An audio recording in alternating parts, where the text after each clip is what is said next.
فَبِأَيِّ آلَاءِ رَبِّكُمَا تُكَذِّبَانِ۔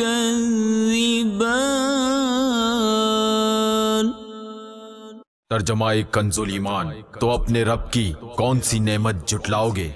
الحمدللہ رب العالمین والصلاة والسلام علی سید المرسلین، اما بعد، فاعوذ باللہ من الشیطان الرجیم، بسم اللہ الرحمن الرحیم۔ الصلاة والسلام علیک یا رسول اللہ وعلی آلک واصحابک یا حبیب اللہ۔ الصلاة والسلام علیک یا نبی اللہ وعلی آلک واصحابک یا نور اللہ۔ سعادت الدارین میں ہے کہ حضرت سیدنا شیخ حسین بن احمد بسطامی قدس سرہ السامی نے فرمایا کہ میں نے اللہ عز و جل کی بارگاہ میں دعا کی، یا اللہ عز و جل، میں خواب میں ابو صالح مؤذن کو دیکھنا چاہتا ہوں۔ میری دعا قبول ہوئی اور میں نے خواب میں مؤذن صاحب کو دیکھا کہ بہت ہی شاندار حالت میں ہے۔ تو میں نے ان سے پوچھا کہ ابو صالح علیہ رحمۃ اللہ النافع، ذرا مجھے اپنے یہاں کے حالات تو بتاؤ۔ اس پر انہوں نے کہا کہ اگر تاجدار مدینہ صلی اللہ تعالی علیہ وآلہ وسلم کی ذات گرامی پر درود پاک کی کثرت نہ کی ہوتی تو میں ہلاک و برباد ہو گیا ہوتا۔ صلو علی الحبیب صلی اللہ تعالی علی محمد۔ میرے میٹھے میٹھے اسلامی بھائیوں، مسجد اللہ تبارک و تعالی کی بہت ہی عظیم نعمتوں میں سے ایک نعمت ہے، جس کے بارے میں چند روایات اور فضائل ہم نے پچھلے سلسلے میں سنے تھے۔ تو گزشتہ سے پیوستہ چند روایات، حکایات، آداب مسجد کے حوالے سے عرض کرنے کی سعادت حاصل کی جائے گی۔ ترمذی شریف کی حدیث پاک ہے، حضرت سیدنا ابو سعید خدری رضی اللہ تعالیٰ عنہ سے مروی ہے کہ رسول بے مثال بی بی آمینہ کے لال صلی اللہ تعالی علیہ وآلہ وسلم نے ارشاد فرمایا، اذا رأیتم الرجل، کہ جب تم کسی شخص کو دیکھو، یتعاہد المسجد، کہ وہ مسجد کی خبر گیری کرتا ہے، فاشہدوا لہ بالایمان، تو تم اس کے ایمان کی گواہی دو، کیونکہ اللہ تعالیٰ ارشاد فرماتا ہے، پارہ 10 سورہ توبہ آیت نمبر 18۔ ترجمہ کنز ایمان، اللہ کی مسجدیں وہی آباد کرتے ہیں جو اللہ اور قیامت پر ایمان لاتے ہیں۔ مفسر شہیر حکیم الامت حضرت مفتی احمد یار خان علیہ رحمۃ الحنان اس حدیث پاک کے تحت یہ جو الفاظ آئے کہ جب تم کسی شخص کو مسجد کی خبر گیری کرتے دیکھو، وہ اس طرح کہ ہر نماز میں وہاں پر حاضر ہو، وہاں کی صفائی کرے، مرمت کا خیال رکھے، اس کی زینت میں مشغول ہو، وہاں بیٹھ کر دینی مسائل بیان کرے، وہاں درس دے، یہ سب چیزیں مسجد کی خبر گیری میں شامل ہیں۔ تو مبارک ہو ان اسلامی بھائیوں کو جو مذکورہ کاموں میں سے کوئی کام انجام دیتے ہیں، مسجد کی دیکھ بھال کرتے ہیں، اس کے انتظامات سنبھالتے ہیں، اس کی صفائی کا معاملہ دیکھتے ہیں یا خود صفائی کرنے کی سعادت حاصل کرتے ہیں، وہاں پر درس دیتے ہیں، جس طرح دعوت اسلامی کے مدنی ماحول میں فیضان سنت کا درس دیا جاتا ہے۔ اسی طرح دینی مسائل بیان کرنا، مسجد کی تزیین یعنی زینت میں مشغول ہونا، مسجد کو سنوارنا، بنانا، تو یہ سب چیزیں اس کی خبر گیری میں شامل ہیں۔ اور یہ جو لفظ آئے کہ اس کے ایمان کی گواہی دو، اس کے بارے میں حکیم الامت لکھتے ہیں کیونکہ یہ چیزیں ایمان کی علامتیں ہیں۔ خیال رہے کہ یہ گواہی ایسی ہی ہے کہ جیسے کسی کا لباس اور شکل دیکھ کر ہم اسے مومن سمجھتے اور کہتے ہیں، گواہی سے قطعی فیصلہ مراد نہیں ہے۔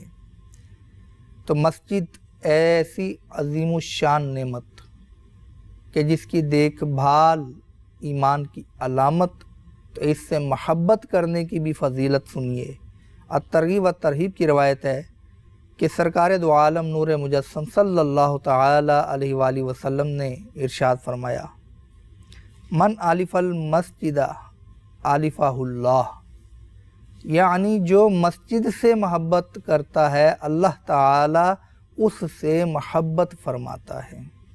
فیض القدیر شرح جامع صغیر میں حضرت علامہ عبدالرؤف مناوی علیہ رحمت اللہ الہادی اس حدیث پاک کے تحت لکھتے ہیں، یعنی رضا الہی کے حصول کی خاطر اعتکاف، ذکر اللہ، علم دین سیکھنے سکھانے کے لیے مسجد میں بیٹھنے کی عادت بناتا ہے تو اللہ تعالیٰ اس سے محبت فرماتا ہے، یعنی اسے اپنے جوار رحمت میں جگہ دیتا اور اس کی حفاظت فرماتا ہے۔ حضرت سیدنا مالک بن دینار علیہ رحمت اللہ الغفار نے فرمایا کہ منافق مسجد میں ایسے ہوتے ہیں جیسے چڑیاں پنجرے میں۔ حضرت سیدنا ابو مسلم خولانی علیہ رحمت اللہ الغنی اکثر و بیشتر مسجد میں موجود رہتے اور ارشاد فرماتے کہ مسجدیں کریم لوگوں کی مجلسیں ہیں۔ تو کتنی پیاری فضیلت اس حدیث پاک میں بیان کی گئی کہ جو شخص مسجد سے محبت کرے گا اللہ تعالیٰ اس سے محبت کرے گا، اور محبت کرنے کا مطلب یہ ہے کہ وہاں پر ذکر اللہ کرے، وہاں پر اعتکاف کرے، وہاں پر علم دین سیکھنے سکھانے کے لیے بیٹھے، نمازیں پڑھے، نوافل پڑھے، تلاوت کرے۔ تو یہ سب چیزیں مسجد سے محبت کی علامتوں میں سے ہیں۔ تو جو شخص محبت کی ان علامتوں کو پورا کرے تو اللہ تعالیٰ اس سے محبت فرماتا ہے، یعنی اسے اپنے جوار رحمت میں جگہ عطا فرماتا ہے اور اس کی حفاظت فرماتا ہے۔ حضرت سیدنا عمر فاروق رضی اللہ تعالیٰ عنہ سے مروی ہے کہ سرکار عالی وقار مدینہ کے تاجدار صلی اللہ تعالی علیہ وآلہ وسلم کا فرمان ہے، مسجدیں زمین پر اللہ عز و جل کے گھر ہیں اور میزبان پر یہ حق ہوتا ہے کہ وہ اپنے مہمان کا اکرام کرے۔ حضرت سیدنا ابو ہریرہ رضی اللہ تعالیٰ عنہ سے مروی ہے کہ حضور پاک صاحب لولاک صلی اللہ تعالی علیہ وآلہ وسلم نے ارشاد فرمایا، اذا مررتم بریاض الجنہ فرتعوا، یعنی تم جب جنت کے باغوں سے گزرو تو کچھ چر لیا کرو۔ عرض کی گئی کہ یا رسول اللہ صلی اللہ تعالی علیہ وآلہ وسلم جنت کے باغ کیا ہیں؟ فرمایا مسجدیں۔ عرض کیا گیا اس کا چرنا کیا ہے؟ ارشاد فرمایا سبحان اللہ والحمدللہ ولا الہ الا اللہ واللہ اکبر۔ مفسر شہیر حکیم الامت حضرت مفتی احمد یار خان علیہ رحمت الحنان اس حدیث پاک کے تحت لکھتے ہیں، یعنی اگر تم مسجدوں میں نماز کے لیے نہ بھی جاؤ بلکہ ویسے ہی وہاں سے گزر جاؤ تب بھی کچھ پڑھ لیا کرو، کیونکہ باغ میں جا کر بغیر کچھ کھائے واپس آ جانا یہ محرومی ہے، خصوصاً جب کہ باغ کا مالک سخی ہو یا غنی ہو۔ جنت میں جسمانی غذائیں ہوں گی، نہ مٹنے والے میوے جن پہ کوئی روک ٹوک نہیں، ایسے ہی مساجد میں اللہ کے ذکر کی روحانی غذائیں ہیں جن کے لیے فنا نہیں۔ حضرت سیدنا علی المرتضیٰ کرم اللہ تعالی وجہہ الکریم نے ارشاد فرمایا کہ اگر میرا رب مجھے جنت اور مسجد میں جانے کا اختیار دے تو میں جنت کے بجائے مسجد کو اختیار کروں۔ ایک حدیث میں ہے کہ معراج کی رات حضرت ابراہیم علیہ نبینا علیہ السلام نے حضور نبی کریم رؤوف الرحیم صلی اللہ تعالی علیہ وآلہ وسلم سے کہا کہ اپنی امت سے میرا سلام کہیے گا اور فرمائیے گا کہ جنت کی بہت سی زمین خالی پڑی ہے، اس میں بوٹے لگا کر آؤ۔ اور وہاں کے بوٹے یہ کلمات ہیں: سبحان اللہ والحمد للہ ولا الہ الا اللہ واللہ اکبر۔ میرے میٹھے میٹھے اسلام بھائیو، مسجد میں جانا، مسجد میں بیٹھنا، مسجد میں نماز پڑھنا، مسجد میں تلاوت کرنا، یہ سب ثواب کے کام ہیں۔ حتیٰ کہ مسجد میں گئے اور کچھ بھی دیگر کام نہیں کیا، نہ ذکر اللہ کیا، نہ نماز پڑھی، صرف اعتکاف کی نیت کر لی، اور نفلی اعتکاف چند لمحے کا بھی ہو سکتا ہے۔ اب آپ گئے اور آپ نے اعتکاف کی نیت کر لی تو آپ کو مسجد میں اعتکاف کا ثواب ملنا شروع ہو جائے گا۔ آسان سی نیکی ہے، محنت نہ ہونے کے برابر، صرف دل میں نیت کرنی ہے، زبان سے کہہ لینا بھی افضل ہے کہ میں نفلی اعتکاف یا نویت سنت الاعتکاف یہ پڑھ لیجئے اور اعتکاف کی نیت کر لیجئے۔ آپ جتنی دیر مسجد میں رہیں گے، دیگر عبادات کریں تو ان کے ساتھ ساتھ آپ کو اعتکاف کا ثواب بھی ملتا رہے گا۔ فرمان مصطفیٰ صلی اللہ تعالی علیہ وآلہ وسلم ہے: من غدا الی المسجد وراح اعد اللہ لہ نزلہ من الجنہ کلما غدا او راحا، یعنی جو شخص صبح یا شام کو مسجد میں جائے تو اللہ عز و جل اس کے لیے جنت کی مہمانی کا سامان تیار فرمائے گا۔ مفسر شہیر حکیم الامت حضرت مفتی احمد یار خان علیہ رحمت الحنان اس حدیث پاک کے تحت لکھتے ہیں کہ صبح و شام سے مراد ہمیشگی ہے، یعنی جو ہمیشہ نماز کے لیے مسجد میں جانے کا عادی ہوگا اسے ہمیشہ جنتی رزق ملے گا۔ تو مسجد کی پابندی کیجئے، مسجد میں جانے کو اختیار کیجئے، جنتی رزق پائیے۔ تو نزول اس کھانے کو کہتے ہیں جو مہمان کے لیے پکایا جائے، چونکہ وہ پرتکلف ہوتا ہے اور میزبان کی شان کے لائق، اس لیے جنتی کھانے کو نزول فرمایا گیا، ورنہ جنتی لوگ وہاں مہمان نہ ہوں گے بلکہ مالک ہوں گے۔ کتنے خوش نصیب ہیں وہ اسلامی بھائی جن کو مسجد میں سکون ملتا ہے، جن کو مسجد میں چین آتا ہے، جن کو مسجد میں سرور ملتا ہے، جن کو مسجد میں فرحت ملتی ہے، جن کو مسجد میں راحت ملتی ہے، جن کا دل مسجد میں لگتا ہے۔ وہ مسجد میں جائیں تو کبھی فرض نماز پڑھتے ہوئے دکھائی دیں گے باجماعت، کبھی نفل پڑھتے ہوئے دکھائی دیں، کبھی تلاوت قرآن کرتے ہوئے دکھائی دیں، کبھی ذکر اللہ کرتے ہوئے دکھائی دیں، کبھی دینی مسائل بیان کرتے ہوئے یا سنتے ہوئے دکھائی دیں، کبھی درس میں بیٹھے ہوئے دکھائی دیں، کبھی درس دیتے ہوئے دکھائی دیں۔ تو کتنا پرامن، کتنا پرسکون، کتنا راحت بھرا ماحول ہوتا ہے مسجد میں۔ مسجد اللہ تبارک و تعالیٰ کی ایسی ہی عظیم نعمت ہے۔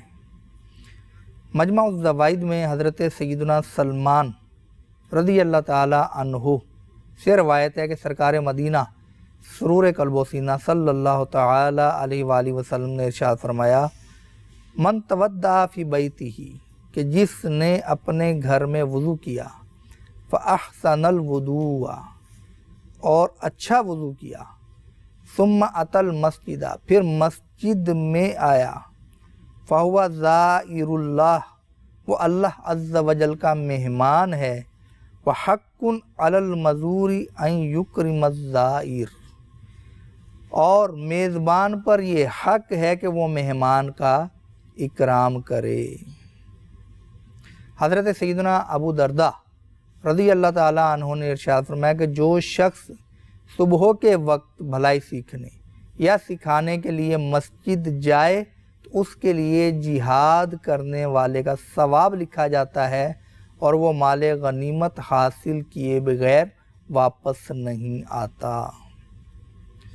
حضرت سیدنا ابو ہریرہ رضی اللہ تعالیٰ عنہ سے مروی ہے کہ خاتم المرسلین رحمت للعالمین صلی اللہ تعالیٰ علیہ وآلہ وسلم کا فرمان ہے کہ جو شخص نماز اور ذکر کے لیے مسجد کو اپنا ٹھکانہ بنا لے تو اللہ عز و جل اس سے ایسا خوش ہوتا ہے جیسے کسی گمشدہ شخص کے گھر والے اس کی واپسی پر خوش ہوتے ہیں۔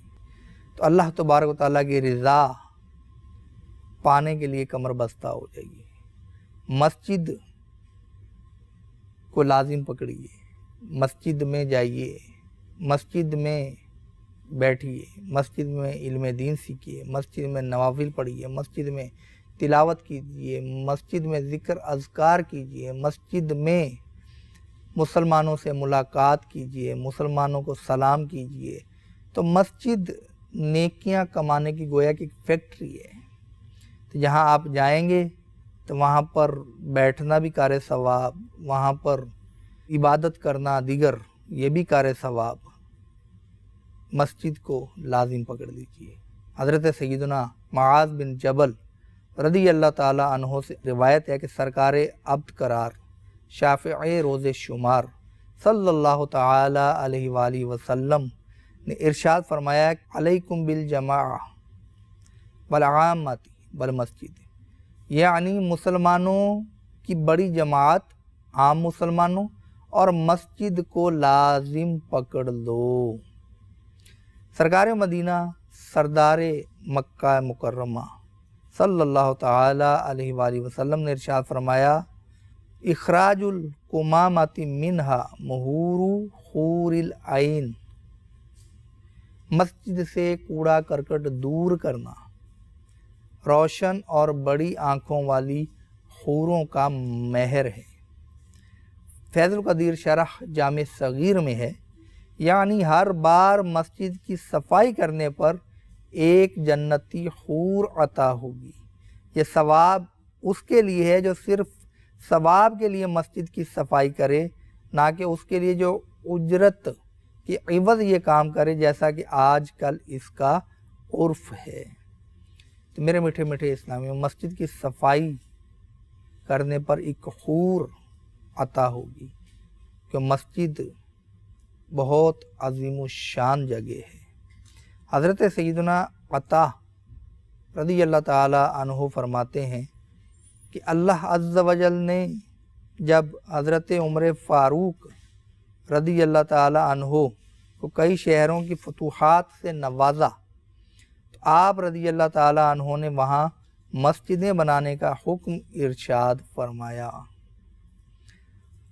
مسند احمد میں ہے، حضرت سیدنا ابو ہریرہ رضی اللہ تعالیٰ عنہ سے مروی ہے کہ حضور پاک صاحب لولاک صلی اللہ تعالیٰ علیہ وآلہ وسلم نے ارشاد فرمایا کچھ لوگ ایسے ہوتے ہیں جو مسجد کو لازم پکڑ لیتے ہیں، فرشتے ان لوگوں کے ہم نشین ہوتے ہیں، اگر یہ لوگ غائب ہو جائیں تو فرشتے انہیں تلاش کرتے ہیں، بیمار ہوں تو ان کی عیادت کرتے ہیں، اگر انہیں کوئی حاجت درپیش ہو تو فرشتے ان کی مدد کرتے ہیں۔ اللہ اکبر۔ مسجد میں بیٹھنے والے، مسجد کو لازم پکڑ لینے والے کے رفقا کون ہیں، مصاحب کون ہیں؟ فرشتے۔ وہ شخص جب وہاں سے ادھر ادھر ہو تو فرشتے تلاش کریں، وہ بیمار ہو جائیں تو فرشتے عیادت کریں، انہیں ضرورت آن پڑے تو فرشتے ان کی مدد کو آ جاتے ہیں۔ تو مسجد کو لازم پکڑیے، جو ہی نماز کا وقت ہو تھوڑا پہلے مسجد میں چلے جائیں، سکون کے ساتھ بیٹھیں اور مسجد کی راحتیں اور فرحتیں اپنے دامن میں سمیٹ لیجئے کہ آپ کو مسجد میں وہ سکون ملے گا جو شاید آپ کو کہیں نہ ملے۔ حضرت سیدنا عبداللہ بن عمر بن عاص رضی اللہ تعالیٰ عنہ سے مروی ہے کہ رسول بے مثال بی بی آمینہ کے لال صلی اللہ تعالیٰ علیہ وآلہ وسلم نے ارشاد فرمایا کہ جو شخص جماعت والی مسجد کی طرف جاتا ہے تو جاتے اور آتے ہوئے ایک قدم پر اس کا گناہ معاف ہوتا ہے اور دوسرے قدم پر نیکی لکھ دی جاتی ہے۔ کیا بات ہے! مسجد کی طرف آپ جائیں گے، آپ ایک قدم اٹھائیں گے، ایک گناہ معاف، دوسرا قدم اٹھائیں گے تو ایک نیکی لکھ دی جائے گی۔ چنانچہ نور والے آقا صلی اللہ تعالی علیہ وآلہ وسلم نے ارشاد فرمایا، ترمذی شریف کی حدیث پاک ہے، یعنی اندھیرے میں مسجد کی طرف جانے والوں کو قیامت کے دن کامل نور کی خوشخبری سنا دو۔ مفسر شیخیر حکیم الامت حضرت مفتی احمد یار خان علیہ رحمت الحنان اس حدیث پاک کے تحت لکھتے ہیں، یعنی جو لوگ بارشوں اندھیری راتوں میں مسجد سے نہیں رہ جاتے انہیں رب تعالی پل صراط پر جہاں گھٹا ٹوپ اندھیرا ہے روشنی دے گا کہ ان کی پیشانی بیٹری کی طرح چمکتی ہوگی، یہاں کا اندھیرا کام آئے گا۔ تو میرے میٹھے میٹھے اسلامی بھائیوں، جو بارش میں بھی نہ رکے، اندھیری رات میں بھی نہ رکے، اسے پل صراط جو تلوار کی دھار سے تیز، بال سے باریک، یہاں سے گزر کر ہی جنت میں داخل ہوں گے، وہاں پر ایسے خوش نصیب کو چمکتا ہوا نور دیا جائے گا، ان کی پیشانیاں روشن ہوں گی جس سے ان کو مدد ملے گی۔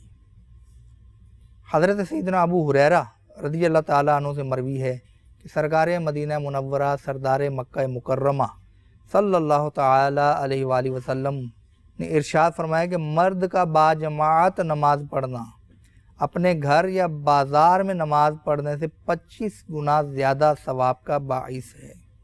جب وہ اچھی طرح وضو کر کے صرف نماز کی نیت سے مسجد کی طرف چلے تو ہر قدم پر ایک درجہ بلند ہوگا، ایک گناہ معاف کیا جائے گا۔ پھر جب وہ نماز پڑھے تو جب تک وہ اپنی نماز کی جگہ میں رہے گا فرشتے اس کے لیے یہ دعا کرتے رہیں گے، اللہم صلی علیہ اللہم ارحمہ، یعنی اللہ عز و جل اسے بخش دے، یا اللہ اس پر رحم فرما۔ اور تم میں سے کوئی شخص جب تک نماز کا انتظار کرتا ہے تو وہ نماز ہی میں ہوتا ہے۔ کتنا خوش نصیب ہے کہ نماز کی جگہ پر جب تک وہ رہے گا فرشتے اس کے لیے بخشش کی دعائیں کرتے رہیں گے۔ تو فرشتوں کی دعاؤں کے حقدار بنے اور مذکورہ فضیلت پانے کی کوشش کریں۔ حکیم الامت مفتی احمد یار خان نعیمی رحمۃ اللہ تعالیٰ علیہ لکھتے ہیں کہ یہاں بازار سے مراد دکان ہے، نہ کہ بازار کی مسجد۔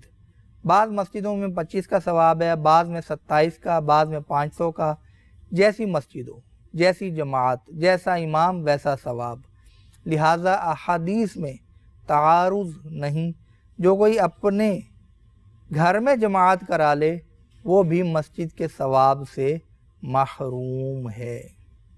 اور یہ بھی ارشاد فرماتے ہیں کہ گھر سے وضو کر کے مسجد کو جانا ثواب ہے۔ بعض لوگ بیمار پرسی کرنے باوضو جاتے ہیں اور ہر قدم پر ایک درجہ ایک بلند ہوگا اور ایک گناہ معاف ہوگا۔ اس کے تحت دکھتے ہیں یہ گناہ گاروں کے لیے ہے، نیک کاروں کے لیے ہر قدم پر 2 نیکیاں اور 2 درجے بلند، کیونکہ جس چیز سے گناہ گاروں کے گناہ معاف ہوتے ہیں اس سے بے گناہوں کے درجے بڑھتے ہیں۔ تو اللہ تعالی ہمیں مسجد جیسی عظیم نعمت کی قدر کرنے کی توفیق عطا فرمائے، آمین، بجاہ النبی الامین صلی اللہ تعالی علیہ وآلہ وسلم۔